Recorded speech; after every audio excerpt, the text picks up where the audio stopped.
तुम्हारा परवरदिगार खूब जानता है कि तुम और तुम्हारे साथ के लोग कभी 2/3 रात के करीब और कभी आधी रात और कभी तिहाई रात क़याम किया करते हो, और अल्लाह रात और दिन का अंदाजा रखता है। उसने मालूम किया कि तुम उसको निभा न सकोगे, तो उसने तुम पर मेहरबानी की। बस जितना आसानी से हो सके उतना कुरान पढ़ लिया करो। उसने जाना कि तुम में बाज बीमार भी होंगे और बाज अल्लाह के फजल यानी माश की तलाश में मुल्क में सफर करेंगे और बाज अल्लाह की राह में लड़ेंगे।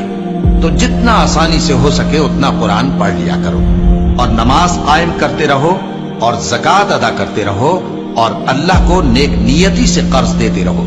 और जो अमल नेक तुम अपने लिए आगे भेजोगे उसको अल्लाह के यहाँ बेहतर और सिले में बहुत अजीम पाओगे। और अल्लाह से बख्शिश मांगते रहो, बेशक अल्लाह बख्शने वाला है, मेहरबान है।